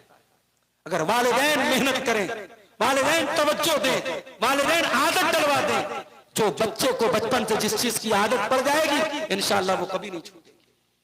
अभी मुंबई के अंदर 6 साल के लड़के ने, 6 साल का बच्चा कितना बड़ा होता है भाई, 6 साल के बच्चे ने 11 महीने के अंदर कुरान को पूरा हिफ्ज कर लिया। अल्लाह ताला बच्चों को दिमाग भी देता है ऐसा। माँ बाप की मेहनत, उस्ताद की मेहनत, 11 महीने में 6 साल का बच्चा अगर कुरान का हाफिज बन सकता है तो आपका बच्चा, आपकी बच्ची अगर आप मेहनत करें, तवज्जो दें, 7 साल से लेकर के 10 साल के बीच का बच्चा अगर उसको नमाज की ऐसी पाबंदी डलवा दें कि जाड़ा हो, गर्मी हो, बरसात हो, आपका बच्चा नमाज की पाबंदी करे तो कल जब वो 17 साल का हो जाएगा, 18 साल का हो जाएगा, आपको कहना नहीं पड़ेगा, आपका बेटा ऑटोमेटिक मस्जिद में जाएगा। मेरे भाइयों, दुनिया के सामने मुत्तकी बनना ये आसान काम है, अपनी फैमिली के बीच में मुत्तकी बनना ये मुश्किल काम है। इसीलिए अल्लाह कुरान में सूरह तूर में कहता है जब जन्नती जन्नत में जाएंगे और जन्नतियों को अल्लाह ताला जन्नत में दाखिल करेगा तो जन्नती कहेंगे कालू इन्ना कुन्ना क़ब्लु फी अहलिना मुश्फिकीन, हम दुनिया में अपने घर वालों के बीच में, अपनी फैमिली के बीच में, अपने परिवार के बीच में अल्लाह से डरा करते थे, अल्लाह से डरने वाले थे। हम अपनी फैमिली के बीच में अल्लाह से डरने वाले। हजरत उमर बिन अब्दुल अजीज रहमतुल्लाह अलैह का वाकया अभी नजरों से गुजरा। जब हजरत उमर बिन अब्दुल अजीज खलीफा हुए, रात भर सारे कागजात वगैरह की कार्रवाई करने में और जिम्मेदारों को उनका ओहदा देने में निकल गया। फजर की अजान हो गई। हजरत उमर बिन अब्दुल अजीज रहमतुल्लाह अलैह ने फजर की नमाज पढ़ी, घर आए, बिस्तर पे जाने लगे। उनका 17 साल का लड़का जिसका नाम अब्दुल मलिक बिन उमर था, हजरत उमर बिन अब्दुल अजीज का बेटा, 17 साल का बेटा, बेटे का नाम था अब्दुल मलिक। बेटा कहता अब्बा जान क्या इरादा है? कहा बेटा पूरी रात गुजर गई, तेरा बाप पूरी रात जाग गया, उरीदु अन अग़फ़ुवा, अब मैं थोड़ी देर आराम करने जा रहा हूं, थोड़ी देर सुस्ताने जा रहा हूं। बेटा कहता अब्बा जान अभी तो बहुत सारे लोगों को हक देना बाकी है, अभी तो बहुत सारे मजलूम लोग हैं जिनको हक दिलाना बाकी है। अरे अब्बा जान ये काम किए बगैर आपको नींद कैसे आएगी? कहा बेटा अभी सो जाता हूं, जोहर का टाइम आएगा, अजान हो जाएगी, तेरा बाप उठेगा, नमाज पढ़ेगा, उसके बाद बैठ करके सारे मसलों को हम हल कर लेंगे। बेटा कहता अब्बा जान मैं यज़मन लकल हयात, अय अब्बा जान इस बात की गारंटी कौन लेगा कि आप जोहर की नमाज तक जिंदा रहेंगे? कहा कि हाँ बेटा इस बात की गारंटी तो मेरे पास नहीं। कहा कि अब्बा जान आप मुसलमानों के अमीरुल मोमिनीन हो चुके हैं, खलीफा हो चुके हैं, कितने मजलूम हैं जो इंतजार में हैं, खलीफा आए मेरे मसले को हल कर दे, मेरी जायदाद पर किसी ने नाजायज कब्जा किया है, मेरे घर पर किसी ने नाजायज कब्जा किया है, आकर के मेरा हक मुझे दिला दे। और आप बिस्तर पे सोने जा रहे हैं और आप कह रहे जोहर के टाइम उठूंगा। अब्बा जान इस बात की गारंटी क्या है कि जोहर की नमाज तक आप जिंदा रहे? हजरत उमर बिन अब्दुल अजीज उनकी आंखों से आंसू आ गए। उद्नु मिन्नी या बुनैया, ऐ मेरे बच्चे मुझसे करीब आ जा। अपने बच्चे को करीब किया, अपने बच्चे को सीने से लगाया, अपने बच्चे की पेशानी को चूमा और कहते हैं अल्हम्दुलिल्लाहिल्लज़ी अखरज मिन सुल्बी मन युईनुनी अला दीनी। ऐ अल्लाह तेरा करम है, तेरा शुक्र है, तूने ऐसी औलाद से नवाजा है जो दीन के काम में मेरा सपोर्ट करती है, मेरी मदद करती है। मेरे बच्चे मैं तेरा बाप अब आराम नहीं करेगा। उसी वक्त हजरत उमर बिन अब्दुल अजीज रहमतुल्लाह अलैह खड़े हुए और गए और तमाम लोगों को बुलाया और कहा कि जिन लोगों को भी हक देना है उनको बुलाया जाए और वहां से कार्रवाई शुरू कर देते हैं। मेरे प्यारे साथियों, फैमिली अगर ऐसी हो, परिवार अगर ऐसा हो कि बाप से अगर चूक हो जाए तो बेटा अपने बाप की इस्लाह कर दे, बेटे से चूक हो जाए, बेटा गलती करे तो बाप अपने बेटे की इस्लाह करे, बीवी से अगर गलती हो रही है शौहर इस्लाह करे, शौहर से गलती हो रही है बीवी इस्लाह करे। अगर ऐसा परिवार बनेगा तो ये परिवार जन्नत में जाएगा और ये दीनदार परिवार कहलाएगा। आप यकीन करें आज हालात इतने बद से बदतर हो रहे हैं। अभी एक खातून का फोन आया मऊ से, 10 साल हो चुके हैं शादी के, एक 9 साल का बेटा भी है। कहती है मौलाना साहब मेरे शौहर मुझसे दूर रहते हैं, 3-3 4-4 महीने मुझसे दूर रहते हैं, दूसरी औरतों के साथ उनके ताल्लुकात हैं, मैं बहुत परेशान हूं, मुझे कोई दुआ बता दीजिए, कोई ऐसी चीज बता दीजिए पानी में पड़ के अपने शौहर को पिला दूं, खाने में पड़ के अपने शौहर को खिला दूं, मेरे शौहर राह रास्त पर आ जाएं, मेरे शौहर फिर से मुझसे मोहब्बत करने लगे। कहती है कि मैं अपने शौहर के हुकूक में कोई कमी नहीं करती हूं, लेकिन आज मेरा शौहर मुझे छोड़ करके हराम रिश्तों की तरफ जा रहा है, नाजायज औरतों की तरफ जा रहा है। मैंने कहा मेरी बहन तेरे शौहर को तेरी दुआ और तेरी दुआ पड़े हुए पानी की जरूरत नहीं है, तेरे शौहर को जूते और चप्पल की जरूरत है।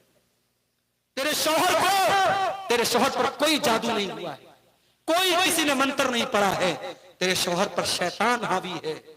जो शौहर अपनी बीवी को छोड़कर नाजायज रिश्तों की तरफ जा रहा है और बीवी को बाकायदा धमकी दे रहा है और बीवी को उल्टे मार पीट रहा है, और ऐसे शौहर पर बीवी बेचारी इतनी अल्लाह वाली है कि वो दुआ पूछ रही है मौलवी साहब से कोई दुआ बता दीजिए मैं पढ़ के दम कर दूं।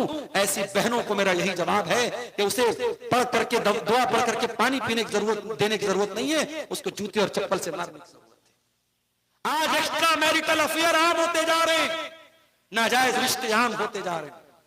हम तो यहां उन नौजवानों की फिक्र कर रहे हैं जिनकी शादी नहीं हुई है कि उनकी शादी करा दी जाए और वो ज़िना से बच जाए, मगर वल्लाह कितने परिवार आज बर्बाद हैं।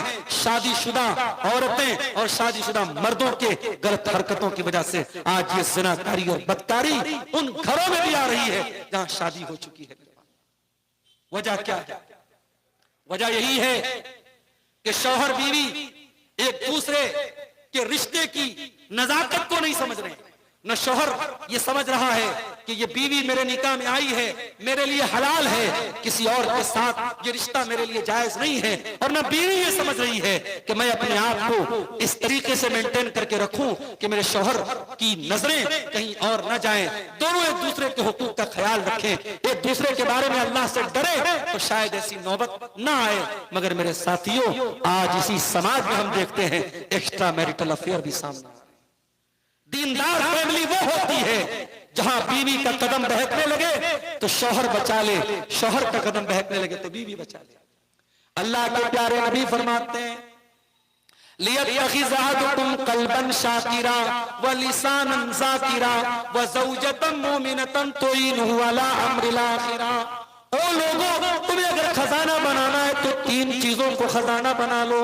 एक अपने सीने में अल्लाह का शुक्र अदा करने वाला दिल पैदा कर लो, एक अपने मुंह के अंदर अल्लाह का जिक्र करने वाली ज़बान पैदा कर लो।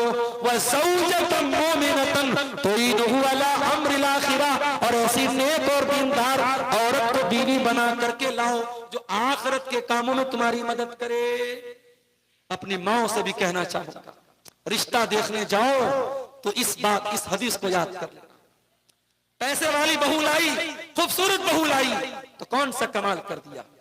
कमाल तो यह है कि ऐसी औरत अपने घर में लाओ, आपका बेटा अगर बेनमाजी है वो नमाजी बना दे, आपका बेटा अगर गलत रास्ते पर जा रहा है वो औरत आकर के आपके बेटे को दीनदार बना दे। और ये तभी पॉसिबल है जब आप खूबसूरती को साइड करके, बिरादरी को साइड करके, स्टेटस को साइड करके सबसे पहले दीनदारी को तरजीह देंगे, अपने होने वाले दामाद के लिए भी और होने वाली बहू के लिए भी। मेरे भाइयों, दीन को तरजीह दो। अल्लाह के नबी फरमाते हैं, जब दीनदार जोड़ा घर में आता है अल्लाह की रहमतें बरसती हैं। रहिमल्लाहु रजुलन काम मिनल लैल, अल्लाह की रहमत बरसती है उस आदमी के ऊपर जो रात में उठता है और तहज्जुद की नमाज पढ़ता है। और जब तहज्जुद की नमाज पढ़ता है तो अपनी बीवी को भी उठाता है, और बीवी अगर इनकार करती है बीवी के चेहरे पर पानी डालता है और बीवी को उठाता है। और अल्लाह की रहमत बरसती है उस औरत के ऊपर कामत मिनल लैल, जो रात में उठ करके तहज्जुद पढ़ती है। वह अयक़ज़त ज़ौजहा, और अपने शौहर को भी उठाती है। और शौहर अगर इनकार करता है तो शौहर के चेहरे पर पानी डाल करके उसे उठाती है। मेरे भाइयों, ये दीनदार जोड़ा और ये दीनदार कपल, ये 3 दीनदार मियां बीवी अगर परिवार में आएंगे तो वो एक दूसरे को जहन्नम की आग से बचाने का काम करेंगे। इसी तरीके से मेरे भाइयों, एक काम हमारे करने का और भी है, और वो मैं अक्सर कहता हूं, हुसैनाबाद में आज इतने दिनों के बाद ये प्रोग्राम हुआ। जरूरी नहीं कि आप इतना बड़ा प्रोग्राम कराएं, आप घरों में औरतों के बीच में छोटे छोटे प्रोग्राम भी करें। माशाअल्लाह मऊ आपसे करीब में है, मऊ के अंदर बहुत सारी आलिमात मौजूद हैं। आप कुछ आलिमात को बुलाइए, अल्लाह ने पैसा जिन लोगों को नवाजा है 4 व्हीलर का इंतजाम कर दे, कार का इंतजाम कर दे, आलिमात आए, किसी के घर में पर्दे के साथ इंतजाम हो जाए। औरतों के ताल्लुक से प्रोग्राम, औरतों को दीन की मोटी मोटी बातें सिखाने वाले प्रोग्राम, कुरान का दर्स हो, हदीस का दर्स हो। ये जब तक ये काम आप नहीं करेंगे अपने परिवार को आप जहन्नम की आग से नहीं बचा सकते। मेरे भाइयों, कुरान में अल्लाह ताला अपने नबी की बीवियों से कहता है, वज़कुरना मा युतला फी बुयूतिकुन्ना मिन आयातिल्लाहि वल हिकमा इन्नल्लाहा काना लतीफन खबीरा। ऐ नबी की औरतों, तुम्हारे घरों में जो कुरान पढ़ा जाता है और जो हदीस पढ़ी जाती है, उस कुरान और हदीस को तुम याद किया करो, उसका जिक्र किया करो, उस पर चर्चा किया करो, उस पर बातचीत किया करो। हमारे यहाँ सास बहू में, देवरानी जेठानी में, ननद और भाभी में सीरियल पर बातें होती हैं, इंस्टाग्राम पर बातें होती हैं, सोशल मीडिया के मुतालिक बातें होती हैं। हमारे घर का माहौल ऐसा हो, दीन पर बातें हो, मसले मसाइल पर बातें हो, आखिरत पर बातें हो, एक दूसरे को जहन्नम की आग से कैसे बचाया जाए इस पर बातें हो। और ये तभी मुमकिन है जब घर घर में कुरान और हदीस का दर्स हो। ये काम मेरे प्यारे साथियों हमें आराम को करना पड़ेगा। इसी तरीके से अगर अपने घर वालों को जहन्नम की आग से बचाना है, एक काम हमें और करना पड़ेगा, अपने बच्चों को बचपन से हमें अच्छे अखलाक सिखाने पड़ेंगे। अच्छे अखलाक जिसको हम कहते हैं मोरल वैल्यूज। आप अपने बच्चों को अखलाक क्या सिखा रहे हैं? आपके घर में क्या माहौल है कि कोई बच्चा किसी को देखे तो सलाम करे? क्या ये माहौल है? आपके घर में क्या माहौल है? लड़की जवान हो गई तो किसी गैर महरम के सामने ना जाए, ये माहौल है आपके घर में? अखलाक सिखाओ मेरे भाई। अपने बच्चों को आपने कितनी दुनिया की नेमतें दे दी, मार्बल का घर दे दिया और घर में एसी और कूलर लगा दिया, ये मैटर नहीं करता। मैटर ये करता है आपने अपने बच्चों को कितने दीन की तालीम दी, कैसी तरबियत दी, कैसा अखलाक। मेरे नबी ने अपनी बेटियों को महल में नहीं रखा। मेरे नबी 4 बेटियों के बाप थे। मेरे नबी ने अपनी बेटियों को महल में नहीं रखा। मेरे नबी के कमरे तो बड़े छोटे छोटे कमरे थे मेरे भाई। इमाम हसन बसरी कहते हैं, मैं अल्लाह के नबी के कमरों में दाखिल हुआ जायजा लेने के लिए, देखने के लिए, तो हाथ उठाया तो मेरा हाथ नबी के मकान की छत को टच कर गया। यानी नबी के मकान की छत भी ज्यादा नहीं थी, मिट्टी का फर्श था, खजूर के तने के पिलर थे, खजूरों का छप्पर था। बड़े मामूली से कमरों में नबी की बेटियों ने, नबी के अहले बैत ने, नबी की बीवियों ने जिंदगी गुजारी है मेरे भाई। मेरे नबी ने अपने घर वालों को, अपनी फैमिली को, अपने परिवार को दुनिया का तो सुख चैन नहीं दिया, मगर हाँ आखिरत के मामले में कभी कॉम्प्रोमाइज नहीं किया। एक ऐसा मौका आया था, अल्लाह के नबी अपनी बेटी से मिलने, अपने सबसे छोटी बेटी हजरत फातिमा से मिलने के लिए जाते हैं। सही बुखारी की रिवायत है, हजरत फातिमा से मिलने के लिए आप गए और दरवाजे से आप वापस चले आए। हजरत फातिमा को पता चला मेरे अब्बा जान आकर के वापस चले गए। हजरत फातिमा ने फौरन हजरत अली को भेजा। हजरत अली आए, आए अल्लाह के नबी क्या बात है, आप हमारे दरवाजे से आकर के वापस क्यों चले गए? क्या गलती कर दी, क्या गुस्ताखी कर दी? आए अली, जब मैं अपनी बेटी से मिलने के लिए गया, रअयतु अला बाबिहा सित्रम वशया, मैंने देखा कि मेरी बेटी के दरवाजे पर एक बड़ा डिजाइनदार, जिसके ऊपर तस्वीरें बनी है, डिजाइन बनाए, अपनी बेटी के दरवाजे पर मैंने ऐसा पर्दा देखा है। अल्लाह, आज हालात ये है, दीनदार घरों की बात कर रहा हूं, लड़की शादी होती है और दुल्हा दुल्हन की जो फोटो होती है उसको बाकायदा फ्रेम लगा के कमरे में सजाया जाता है। लड़की अपने शौहर के साथ घूमने जाती है और वहां जाने के बाद बेपर्दगी वाले फोटोज अपने स्टेटस पर लगाती है, तो पूरा खानदान देखता है। लोग कहते जाने दो भाई, शादी हुई है, एंजॉय कर, ये एंजॉय करने दो के नाम पर अपने बच्चों और बच्चियों के बारे में हम कितनी बेहयाई और बेगैरती को बर्दाश्त कर रहे हैं मेरे भाइयों। इस पर हमें और आपको गौर करने की जरूरत है। इस्लाम में एंजॉयमेंट मना नहीं है, इस्लाम में एंटरटेनमेंट मना नहीं है। नबी ने अपनी बीवियों के साथ एंजॉयमेंट किया है, नबी ने अपनी बीवियों के साथ एंटरटेनमेंट किया है, मगर एंटरटेनमेंट की एक सीमा होती है, एंजॉयमेंट की एक हद होती है। इस्लाम ने एंजॉयमेंट और एंटरटेनमेंट को भी ऐसा नहीं कि आपको आजाद कर दिया है कि जो चाहे खाओ, जो चाहे पियो, जहां चाहे चले जाओ, नहीं। एंजॉयमेंट और एंटरटेनमेंट के नाम पर भी आपको हलाल दायरे के अंदर रहना है, आपको हराम के अंदर नहीं जाना है। नबी ने अपनी बेटी के दरवाजे पर एक ऐसा पर्दा देखा जिस पर डिजाइन बना था। आपने कहा, अय अली, मैं फातिमा का बाप हूं, मैं फातिमा का बाप हूं, माली वली दुनिया। जब मैंने दुनिया में कुछ नहीं बनाया, जब मैं दुनियादार नहीं हूं, मैंने दुनिया से अपना दिल नहीं लगाया, तो मेरी बेटी कब से दुनियादार बन गई? अय अली, जाओ और मेरी बेटी से कह दो कि उस पर्दे को निकाल दे और मदीना की किसी गरीब फैमिली में जिसको उसकी जरूरत हो दे दे। मेरी बेटी के घर पे वो पर्दा अब मुझे नजर नहीं आना चाहिए। मेरे प्यारे साथियों, ये तरबियत की थी जनाब मोहम्मद रसूलुल्लाह सल्लल्लाहु अलैहि वसल्लम ने अपनी बेटियों की। ये तरबियत हमें और आपको भी करने की जरूरत है। मैं मना नहीं करता, अपने बच्चों को आप अच्छा खिलाएं, अच्छा पहनाएं, उससे कोई मना नहीं करेगा, मगर हाँ ये सेकेंडरी चीज है। असल चीज ये है कि आप अपने बच्चों की आखिरत के बारे में सोचें मेरे भाई। अल्लाह के नबी रात में उठते थे, तहज्जुद की नमाज के लिए अपनी बीवियों को उठाते थे। कभी ऐसा भी होता था, हजरत आयशा सो रही हैं, अल्लाह के प्यारे नबी तहज्जुद की नमाज पढ़ रहे हैं, आपने तहज्जुद में तो नहीं उठाया, लेकिन जब वित्र की नमाज का टाइम आया, आपने कहा कूनी फाउतरी, आयशा उठो, चलो तुम वित्र की नमाज पढ़ो। मेरे भाइयों, जब नेकी का काम करें, जब दीन का काम करें, अपने परिवार को शामिल करें, ये इस्लाम हमें सिखाता है। आज इस बात की जरूरत है। बच्चों के लिए आज हम इन्वेस्टमेंट करते हैं, कोई LIC की पॉलिसी ले रहा है, कोई बैंक में एफडी करा रहा है, हराम रास्ते अपना करके हम बच्चों का फ्यूचर बना रहे हैं, बच्चों का भविष्य बना रहे हैं। आओ मैं आपको तरीका बताता हूं, हलाल तरीका बताता हूं, बच्चों का फ्यूचर कैसे बनाएंगे आप। कुरान का 16वां पारा उठाओ, अल्लाह कहता है हजरत मूसा अलैहिस्सलाम और हजरत खजिर अलैहिस्सलाम दोनों एक गांव से गुजरे, बस्ती से गुजरे। गांव वालों से उन्होंने खाना मांगा, गांव वालों ने खाना देने से इनकार कर दिया। अब दोनों बेचारे मायूस होकर के बैठे। वहां पे इन दोनों ने एक दीवार देखी, जो दीवार गिरने वाली थी। तो हजरत खजिर खड़े हुए और दीवार को खड़े होकर के सीधा कर दिया। काला लौ शीता लतकस्ता अलैहि अजरा, हजरत मूसा ने कहा कि ऐ खजिर, आपको ये दीवार अगर ठीक करना था तो कोई पैसा तय कर लेते, कोई उजरत तय कर लेते, फिर दीवार ठीक करते। हजरत खजिर ने जवाब दिया कि मैंने दीवार क्यों ठीक की।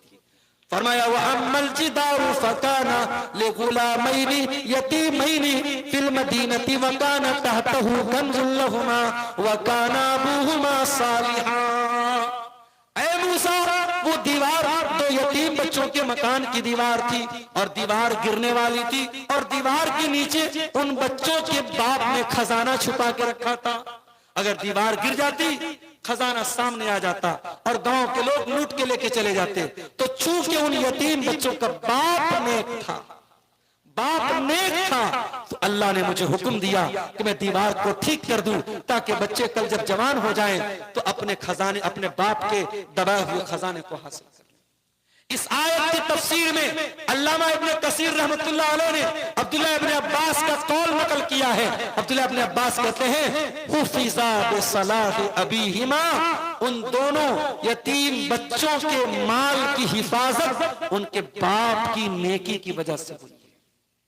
बाप नेक था, बाप मुत्तकी था, बाप दीनदार था, अल्लाह ने बच्चों के माल की हिफाजत की। मेरे भाई, आप हलाल तरीके से अपने बच्चों को जो बना के देंगे, जमीन दे देंगे, जायदाद दे देंगे, बैंक बैलेंस दे देंगे, अगर आप दीनदार हैं, अगर आप मुत्तकी हैं, अगर आप परहेजगार हैं, इंशाअल्लाह आपके बच्चों को अल्लाह जाय नहीं करेगा, आपके माल को अल्लाह जाय नहीं करेगा, आपके बच्चों की अल्लाह हिफाजत करेगा। और हमें से बहुत सारे लोग 40 साल के हो चुके होंगे। जब इंसान 40 साल का हो जाता है, आमतौर से औलाद वाला होता है, औलाद भी बड़ी होने लगती है। जो लोग 40 साल के हो चुके हैं, उनको दो बात मैं बताता हूं। पहली बात, एक तजर्बे की बात बता रहा हूं। 40 साल तक जो आदत इंसान की छूट गई, वो छूट गई। जो 40 साल के बाद की भी जो आदत लगी है, वो जल्दी छूटने वाली नहीं।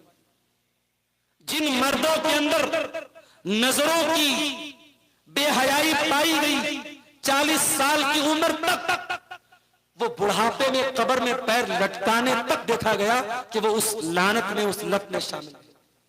ये तजर्बे की बात बता रहा हूं आपको, लोगों से सुना भी है और मुशाहदा भी है कि इंसान की उम्र का ये जो 40 साल का जो टाइम है, ये बड़ा खास टाइम है। यहां से इंसान अब इतना पागल भी नहीं है, इतना जज्बाती भी नहीं है कि जो चाहे उल्लू बना दे, और इतना बूढ़ा भी नहीं हुआ है कि कमजोर हो गया, ख्वाहिशात तो है अभी उसके अंदर। 40 साल का इंसान मैच्योर होता है, 40 साल की औरत मैच्योर होती है। अगर 40 साल का मर्द गलत कदम उठा रहा है, 40 साल की औरत गलत कदम उठा रही है, तो वो ये नहीं कह सकते कि हमने जज्बात में आके उठा दिया।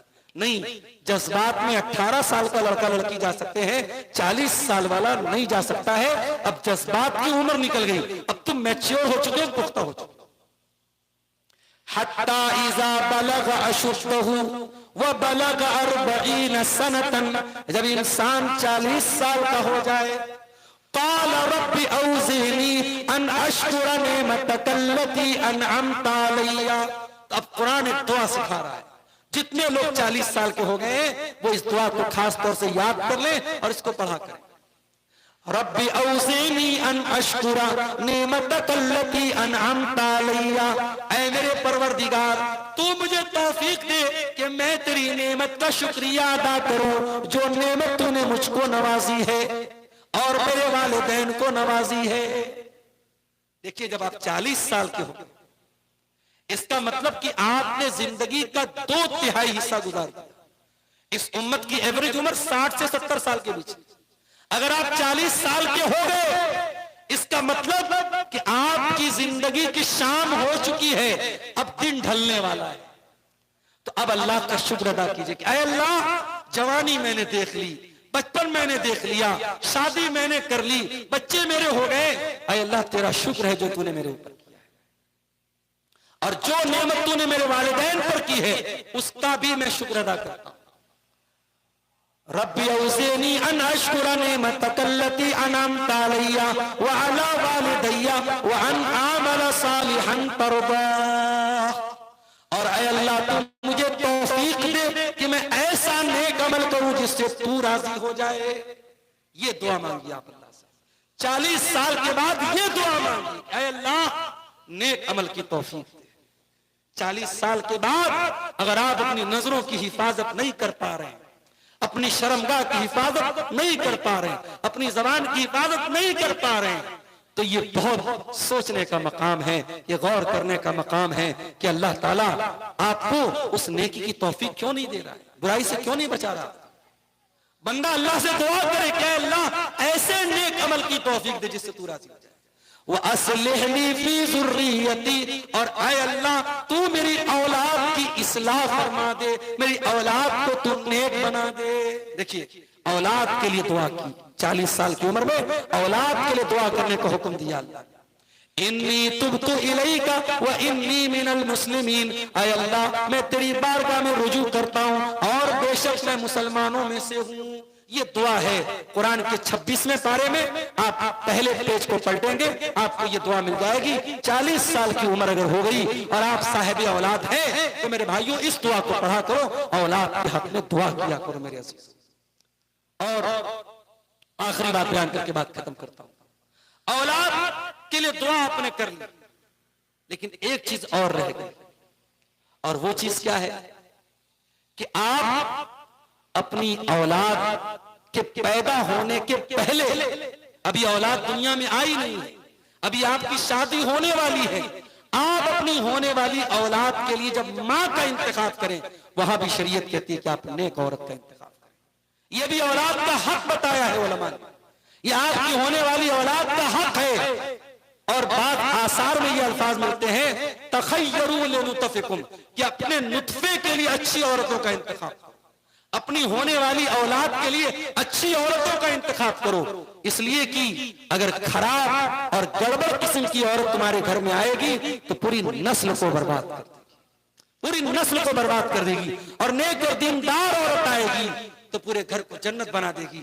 और मैं अक्सर तकरीरों में ये बात कहता हूं कि औरत का ये बहुत बड़ा किरदार है। औरत वो लाइमलाइट में नहीं रहती, औरत सामने नहीं आती। इमाम बुखारी की मां का नाम कौन जानता है? कोई नहीं जानता, मगर इमाम बुखारी की मां वो हस्ती है जिन्होंने इमाम बुखारी को इमाम बुखारी बनाया। इसी मुबारकपुर की सरजमीन से अल्लामा अब्दुल सलाम मुबारकपुरी ने सीरतुल बुखारी लिखी है। कभी मौका मिले हुसैनाबाद वालों, ये मोबाइल चलाने से और व्हाट्सएप चलाने से और इंस्टाग्राम चलाने से कभी फुर्सत मिले तो जिंदगी में एक बार सीरतुल बुखारी पढ़ लेना। सीरतुल बुखारी में अल्लामा अब्दुल सलाम मुबारकपुरी ने वाकया लिखा है कि इमाम बुखारी रहमतुल्लाह अलैह की बीनाई चली गई थी, उनकी आंखों की रोशनी चली गई थी। उनकी मां ने रातों में तहज्जुद में दुआएं की थी, अल्लाह के सामने रो करके गिड़गिड़ा करके दुआएं की थी कि ऐ अल्लाह, अल्लाहुम्मा रुद्दा इला इब्नी बसरी बसरा, ऐ अल्लाह मेरे बच्चे की बीनाई को लौटा दे। ऐ अल्लाह, मैं अपने बच्चे को दीन का आलिम बनाना चाहती हूँ, तेरे नबी की हदीसों का हाफिज बनाना चाहती हूँ। मेरा बच्चा कैसे दीन सीखेगा? मेरे बच्चे की बीनाई को लौटा दे। इमाम बुखारी रहमतुल्लाह अलैह की मां ने रात में तहज्जुद पढ़ी, ये दुआ की और मुसल्ले पर उसको नींद आ गई और ख्वाब में हजरत इब्राहिम अलैहिस्सलाम की जियारत होती है और इब्राहिम अलैहिस्सलाम ख्वाब में आकर के हजरत इमाम बुखारी की मां से कहते हैं कि तेरे बच्चे की बीनाई को अल्लाह ताला ने लौटा दिया है। और जब उनकी नींद खुलती है तो देखती है कि उनके बच्चे की आंखों की रोशनी वापस आ चुकी है। ये मां की दुआएं थी जिसने इमाम बुखारी को इमाम बुखारी बनाया था। ये मां की दुआएं थी जिसने इब्ने तैमिया को इब्ने तैमिया बनाया था। ये मां की तरबियत थी जिसने अहमद इब्न हंबल को अहमद इब्न हंबल बनाया था। इसलिए मेरी मां और बहनों, आपसे कहना चाहूंगा, जब आप मां बने अपनी जिम्मेदारी को समझे, एक फिक्रमंद मां बने जिस तरीके से बच्चों की फिक्र माँ को होती है, मेरा बच्चा कैसे मोटा हो जाए, कैसे तंदुरुस्त हो जाए, कैसे बीमारी से बच जाए, ऐसे इस बात की चिंता करो मेरी माओ, मेरी बहनों, अपने बच्चों के बारे में कि मेरा बच्चा कैसे दीनदार बने, मेरा बच्चा कैसे कुरान और हदीस का आलिम बने। और अगर इस राह में आपको तकलीफें उठानी पड़े तो उठा लो, मगर बच्चों की तरबियत पर मेरे भाइयों इन्वेस्ट करो। और आज अगर अपने बच्चों की तरबियत पर आपने मेहनत की, इंशाअल्लाह कल जब आपका बुढ़ापा आएगा, अगर आपकी तरबियत अच्छी है, वो बेटा अगर दीनदार आपने बनाया है, अपनी माँ को कभी छोड़ के न जाएगा, अपने बाप को कभी छोड़ के न जाएगा। आपके बुढ़ापे में वो बच्चा आपकी खिदमत करेगा और कुरान की सायत पर अमल करेगा। इम्मा यबलुगन्ना इंदकल किबरा अहदुहुमा औ किलाहुमा फला तकुल लहुमा उफ्फिन। जब तुम्हारे माँ बाप में से कोई एक या दोनों बूढ़े हो जाए तो उनको उफ भी मत कहो, वकुल लहुमा कौलन करीमा, उनसे अदब से बात करो। मेरे अजीजों, मेरे भाइयों, अपनी फैमिली को जहन्नम की आग से बचाने के ताल्लुक से ये चंद अहम बातें मैंने आपके सामने रखी हैं। आखिर में ये अर्ज करूंगा कि हम सब चूंकि अपने अपने परिवार से जुड़े हैं, हम सब किसी न किसी फैमिली के मेंबर हैं, तो ये हमारी तकरीर हम सब इसको सिर्फ सुन करके न जाएं, इस पर हम अमल करने की कोशिश करें।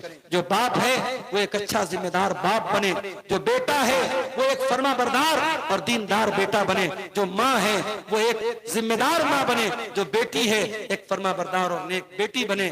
जमाने की जो बुराइयां हैं इनसे अपने दामन को हम बचाने की कोशिश करें। मैं ये भी जानता हूं आसान नहीं है, ये जितनी बातें मैंने बयान की है, तकरीर कर देना आसान है, आपका सुन लेना आसान है, मगर अमली मैदान में जब हम समाज में जीते हैं, जब रियल लाइफ में हम जीते हैं, तो बहुत सारे मसाइल भी हमारे सामने आते हैं। और यही वो दौर है मेरे भाई जब हमारे दीन की आजमाइश का दौर है, ये फितनों का दौर है। अगर अभी आपने शेख परवेज साहब की तकरीर में फितनों पर बहुत सारी बातें सुनी। फितनों के दौर में इन फितनों से अपने परिवार को बचाना ये बहुत मुश्किल है, लेकिन अगर आपने बचा लिया तो इंशाअल्लाह यही आपकी आखिरत की कामयाबी का जरिया बनेगा। अल्लाह के प्यारे नबी फरमाते हैं, याती अलन्नास ज़मानुन, एक जमाना लोगों पर ऐसा आएगा, अल मुतमस्सिकु बिदीनिही कल काबिज़ अलल जमरी, कि दीन पर अमल करने वाला इतना मुश्किल दौर उसके लिए आ जाएगा जैसे हाथों में अंगारा लेने वाला। आज कोई नौजवान लड़का अगर अपने माँ बाप से कह दे कि मैं बारात लेके नहीं जाऊंगा, मैं जहेज नहीं लूंगा, तो सबसे पहले माँ बाप उसका मजाक उड़ाते हैं कि ये कौन सी बात हुई। रस्मों रिवाज के खिलाफ अगर कोई लड़का आवाज उठाए, सबसे पहले उसके घर वाले उसके खिलाफ हो जाते हैं। शौहर अगर दाढ़ी रख ले, दीनदार बन जाए, तो बीवी उसका मजाक उड़ाती है। लेकिन मेरे भाइयों, उसूल याद रखिए शरीयत का, ला ताअत लिमखलूकिन फी मासियतिल खालिक, अल्लाह को नाराज करके हमें दुनिया में किसी की इताअत और फरमाबरदारी नहीं करना है। दुनिया नाराज हो जाए तो हो जाए, हमें अल्लाह को राजी करना है और उसी को राजी करने के लिए हम पैदा हुए हैं। कुल इन्ना सलाती व नुसुकी व महयाया व ममाती लिल्लाहि रब्बिल आलमीन, मेरी नमाज, मेरी कुर्बानी, मेरा जीना, मेरा मरना सब अल्लाह के लिए है। आज का ये प्रोग्राम जिन भाइयों की मेहनत से मुनक्किद हुआ है और जिन्होंने जिस तरीके से भी इस प्रोग्राम में हिस्सा लिया है, हम उनके हक में भी दुआ करते हैं, अल्लाह उनकी इस कोशिश को कबूल फरमाए। अल्लाह मजीद हुसैनाबाद के इस इलाके को अल्लाह चाहिए, अल्लामा सफीउर रहमान मुबारकपुरी का इलाका है, ये बड़ी इल्मी सरजमीन है और बड़े जमात की बड़ी नेक शख्सियात का ये इलाका रहा है। अल्लाह इस इलाके को खैर बरकत का गहवारा बनाए। रब्बुल आलमीन हमें मजीद अपने दीन के लिए मेहनत और कोशिश करने की तौफीक अता फरमाए। रब्बुल आलमीन हमें कहने सुनने से ज्यादा अमल की तौफीक अता फरमाए। हमारी माँ बहनों के अंदर, हमारे नौजवान भाइयों के अंदर जो भी खराबियां हैं, अखलाकी बिगाड़ है, अल्लाह उन सब से हमको नजात अता फरमाए। जो हमें बीमार हैं, अल्लाह उनको शिफाए कामिल आजिल अता फरमाए। एक खातून की तरफ से ये रिक्वेस्ट आई है कि वो बहुत परेशान है, उन्होंने स्पेशल दुआ की दरखास्त कराई है। मैं नहीं जानता वो कौन सी खातून है। जितने लोग भी परेशान हाल है, मुसीबत ज़दा है, किसी भी किस्म की ज़हनी और जिस्मानी तकलीफ में है, अल्लाह उनकी तकलीफों को, उनकी परेशानियों को दूर फरमाए। हमारे मुल्क में भी अल्लाह ताला अमन, चैन और सुकून नाजिल फरमाए और मुल्क का माहौल जो लोग खराब करना चाहते हैं और दिन ब दिन मुसलमानों के लिए मुश्किलात खड़ी करना चाहते हैं, मुसलमानों को तकलीफ देना चाहते हैं, अल्लाह ऐसे तमाम लोगों की कोशिशों को नाकाम कर दे। अल्लाह हमारे मुल्क को अमन और चैन का गहवारा बनाए। रब्बुल आलमीन हम में से जो लोग परेशान हैं, बीमार हैं, उनको शिफाए कामिल आजिल अता फरमाए, ईमान पर कायम रखे और ईमान पर हम सबका खात्मा फरमाए। आमीन व आखिर दावाना अनिल हम्दुलिल्लाहि रब्बिल आलमीन। वस्सलामु अलैकुम व रहमतुल्लाहि व बरकातहू।